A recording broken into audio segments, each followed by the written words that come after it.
தம்பி அழாத. ஐயோ, எந்த அம்மா உன்னை இப்படி தவறு செய்து பெத்து தொலைச்சிருக்காங்களோ தெரியல. ஏன் சார் பையன் அழுறான்? ஆராய்ச்சி பண்ணிட்டு இருக்கேன். அப்புறம் வாங்க சார். இந்த காலத்து பையங்களுக்கு பிள்ளை பெக்க தெரியாது தவிர அதை வளர்க்க தெரியாது இல்ல. சரிதான், வாங்க சார். தெரியாது. டேய், உனக்கு என்னடா வேணும்? அப்பா நானும் வரேன்ப்பா. நானோட உங்க அப்பா? ஆமா. டேய், எங்க அப்பா இத காதுல கேட்டா என் தலையை வாங்கிட்டு வரடா. வருவோம் சனிய. அப்பா அப்பா அப்பா அப்பா. டேய், நீ என்ன ஒருத்தன் ஏன் முன்னால வந்து அப்பா அப்பான்னு வீடு வாங்கிட்டு இருக்க? நான் உன் அப்பா இல்லடா. இந்த பாரு, உன் வீடு எங்க இருக்குதுன்னு சொல்லு, உன்னை அங்க கொண்டு போய் விட்டுறேன். உங்க அப்பா பேர் என்ன? மாகனபுரண்டி ஸ்ரீமான் சுந்தரராஜன். ஏன் சார், அது யாரு சுந்தரராஜன்? அது நான் தான் ஐயா, நான் தான். ஓஹோ, தோலை விடுத்துறேன் சார்.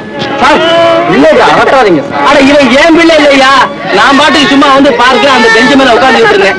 இந்த பையன் வந்து என் பக்கத்துல உட்கார்ந்துக்கிட்டான். புறப்பட்டு போது இவனும் எழுந்திருச்சு பின்னாடி அப்பா அப்பான்னு ஓடி வரான். சனிய சனிய.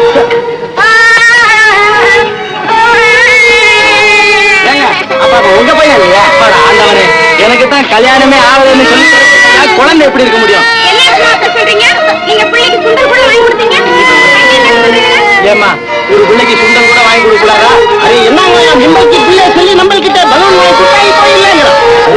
நம்ம கிட்ட எலும்பு மரம் கூட வாங்கி கொடுத்தாலும் தப்பாச்சுங்க. பையன் அழுக்கிறேன் இப்ப எங்க கல்யாணம் இல்ல, நம்ம குழந்தை அதிகாலமப்பா, கல்யாணமே இல்லை, அதுக்குள்ள அப்பா இருக்காங்க. என்ன அது? அடிப்படையா எல்லாரும் சேர்ந்து ஊர்ஜிதப்படுத்துறீங்க போல இருக்கு.